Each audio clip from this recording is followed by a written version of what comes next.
교재 13페이지 제가 읽겠습니다. 솔로몬은 성전을 건축하기 위해 두로 왕 히람에게 레바논의 백향목을 요청합니다. 히람은 솔로몬의 말을 듣고 기뻐하며 필요한 모든 것을 다 주기로 약속합니다. 그리고 전국의 역군들을 불러 모으고 짐꾼, 돌 뜨는 자, 관리 감독하는 자들을 세워 성전 건축 준비를 철저히 하였습니다. 이스라엘이 출애굽한 지 480년 만에 드디어 성전을 건축합니다. 하나님은 솔로몬과 다시 한번 약속하시기를 모든 계명을 다 지켜 행하면 다윗과 언약한 모든 일들을 다 이루실 것과 영원히 이스라엘과 함께 하실 것을 약속하십니다. 솔로몬이 이스라엘의 왕이 된 지 넷째 해 둘째 달에 시작한 성전 건축은 7년이 지난 후 완성되었습니다. 오늘은 솔로몬이 이제 성전을 건축하는 내용입니다.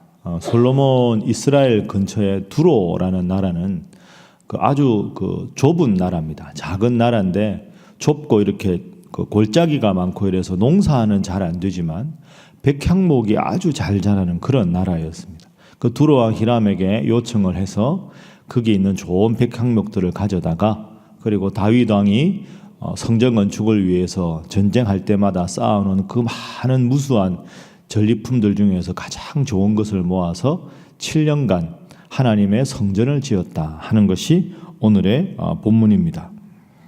그래서 5장에는 준비 과정, 6장에는 성전 건축 이렇게 정리할 수 있겠죠. 자, 오늘 5장 1절 말씀 함께 읽어보겠습니다. 시작. 솔로몬이 기름 부음을 받고 그의 아버지를 이어 왕이 되었다 함을 두로 왕 히람이 듣고 그의 신하들을 솔로몬에게 보냈으니 이는 히람이 평생의 다윗을 사랑하였음이라. 아멘. 자, 두로 왕 히람이 1절에 보면 신하들을 솔로몬에게 보냈습니다. 그러니까 솔로몬이 두로 왕 히람에게 부탁을 한 게 아니라 두로 왕 히람이 다윗의 아들 솔로몬이 왕이 되었다는 말을 듣고 신하들을 보냅니다. 그러니까 솔로몬이 히람에게도 사람을 보내죠. 자, 이게 어떤 광경이냐 하면 다윗 왕과 두로 왕 히람이 워낙 사이가 좋고 평생 동안 히람이 다윗 왕을 사랑했다는 겁니다. 그러니까 그의 아들이 왕이 되었다는 이야기를 듣고는 아주 선뜻 잘 도와줍니다. 성전 건축하니까 좋은 백향목들 다 가져가게 하고 이렇게 잘 도와주는. 어떻게 보면 솔로몬은 다윗 아버지가 모아놓은 모든 전리품 중에서 좋은 것으로 성전을 건축하고 아버지가 쌓아놓은 좋은 우정어린 관계로 두로 왕 히람에게 백향목을 다 가져와서 성전을 짓게 된 겁니다. 그래서 솔로몬이 우리가 본대로 3장에서 하나님을 잘 의지한 것도 있지만 다윗 왕이 잘 다스렸기 때문에 다윗 왕 덕분에 성전을 어떻게 보면 수월하게 평탄하게 지을 수가 있었던 거죠. 그래서 우리가 요즘에 바르실리 이야기도 계속 보지만 첫 번째 기도 제목은 자손들에게 복을 끼치는 자가 되게 하소서 하는 것입니다. 자손들에게 복을 끼치는 사람. 이와 아주 상반되는 인물이 사울 아닙니까? 사울의 아들 요나단과 다윗의 그렇게 관계가 좋았는데 사울 왕이 하나님 앞에 바로 서지 않으니까 요나단도 전쟁터에서 죽게 되죠.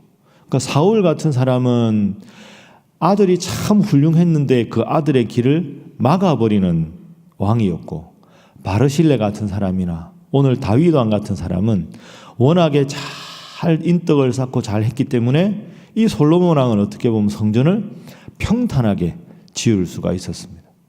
아버지는 모든 것을 준비하고 아들은 모든 것을 다 짓고 하나님께서 다윗에게도 복을 주시고 솔로몬에게도 복을 주시고 그래서 우리가 앞으로 성전 건축한 후에 솔로몬이 기도한 내용도 나오지만 이 아버지 다윗이 얼마나 훌륭한 사람이었는가 하는 걸 볼 수 있습니다. 이 성전을 지었는데 그 길이가 얼마나 되느냐 하면 여러분 6장 2절 보십시오. 자, 6장 2절 함께 읽어봅니다. 시작. 솔로몬 왕이 여호와를 위하여 건축한 성전은 길이가 60규빗이요 너비가 20규빗이요 높이가 30규빗이며 아멘. 규빗이라는 단어가 아주 많이 나올 겁니다. 이 한 규빗은 우리가 이렇게 팔을 접으면 여기 팔꿈치에서부터 제일 긴 손가락까지 요게 한 규빗입니다.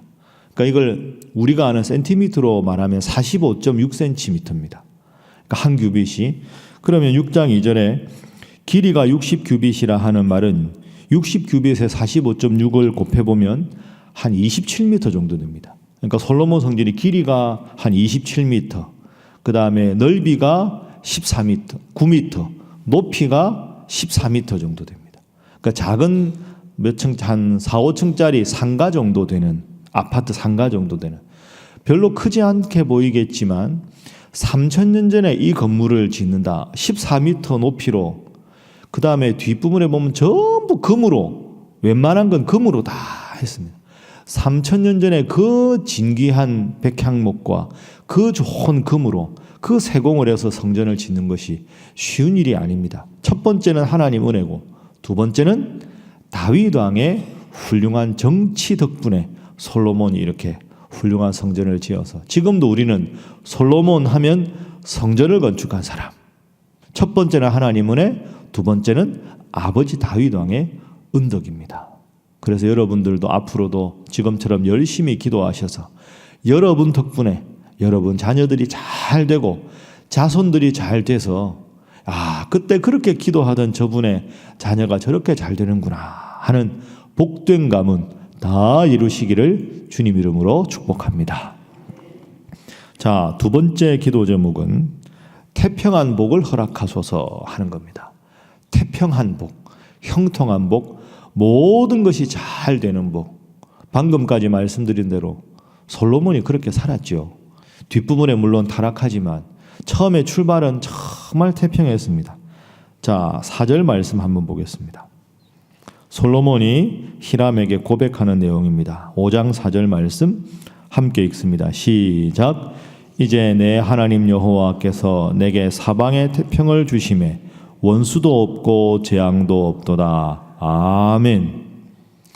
여러분, 이게 참 짧은 구절인데 참 위대한 구절입니다.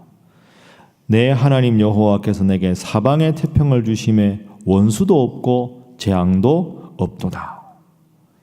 여러분, 이 이름에 여러분의 이름이나 여러분 자녀의 이름을 넣어서 해보면 얼마나 이게 영광이 되겠습니까? 태평을 주셨습니다. 그리고 원수도 없고 재앙도 없습니다. 참 이 고백을 할 수 있는 인생이 얼마나 행복한 인생입니까? 그거 솔로몬이 훌륭한 이유는 이 고백이 가능한 이유가 5절입니다. 5절에 보면 여호와께서 내 아버지 다윗에게 하신 말씀에 내가 너를 이어 내 자리에 오르게 할 내 아들 그가 내 이름을 위하여 성전을 건축하리라 하신 대로 내가 내 하나님 여호와의 이름을 위하여 성전을 건축하려 합니다.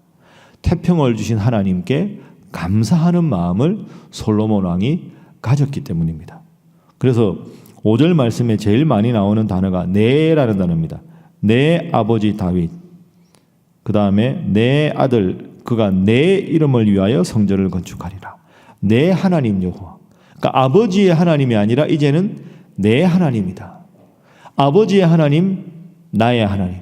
이 고백으로 아버지가 소원한 걸 아들이 이루어 주니 이 다윗 왕이 하나님 중심으로 살았을 때 하나님의 받은 복이 다윗의 아들 솔로몬도 하나님 중심으로 살았을 때 태평한 복을 주셨다 하는 겁니다. 무수한 성경 이야기 우리가 지금 읽지만 원리는 똑같습니다. 그렇죠? 거듭 보지만 아무리 형편이 좋아도 하나님을 떠난 인생은 헛된 인생이 되고 아무리 힘들고 어려워도 하나님 붙잡으면 하나님께서 복을 주신다. 솔로몬이 태평한 이유는 다윗이 하나님 붙잡은 것처럼 아버지처럼 아들도 하나님의 이름을 높였기 때문에, 그래서 하나님 앞에 성전 건축하기를 힘썼기 때문에 그렇습니다. 우리가 물려줄 가장 위대한 유산은 하나님의 이름인 줄로 믿습니다.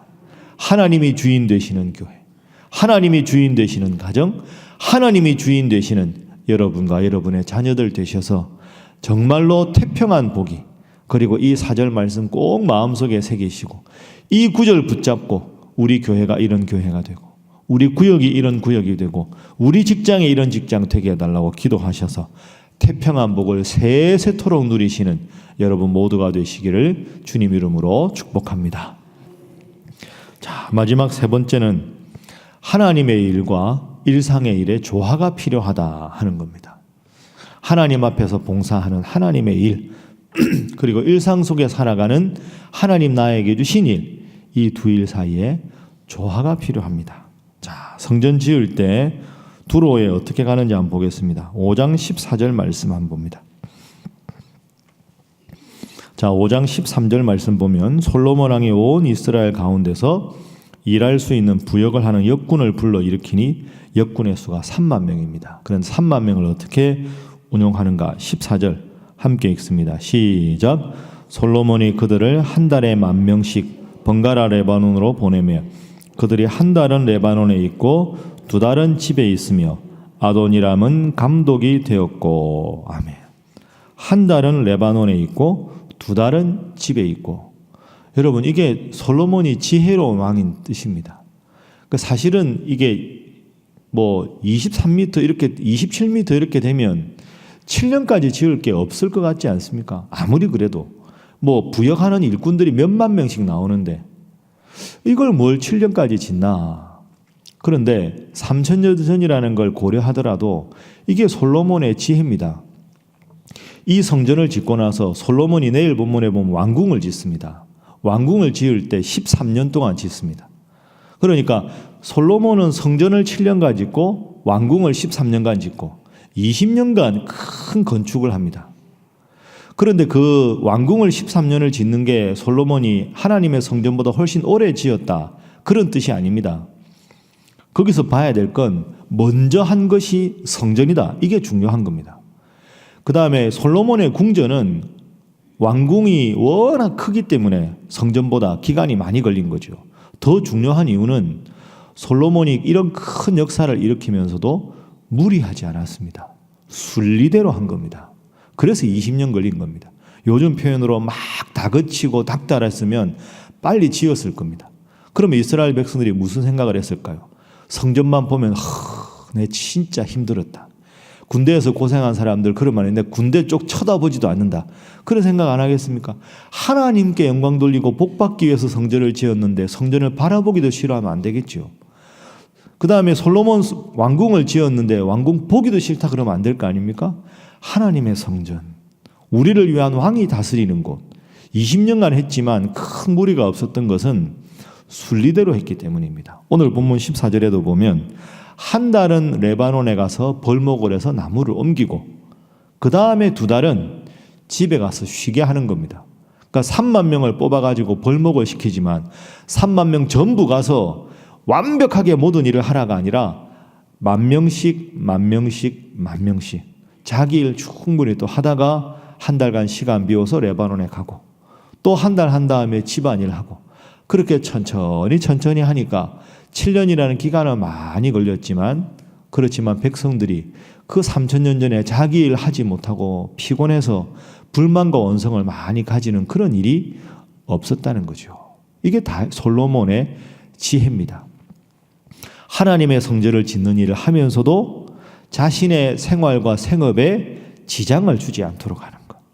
일상적인 삶도 잘 해내고 하나님의 일도 잘 해낼 수 있도록 지혜롭게 운영한 사람이 솔로몬입니다. 여러분, 이게 참 중요한 교훈입니다. 하나님을 믿는 가족들 중에서 하나님 일만 열심히 하는데 일상의 일을 돌보지 않아서 상처받은 가족들이 또 의외로 많지 않습니까?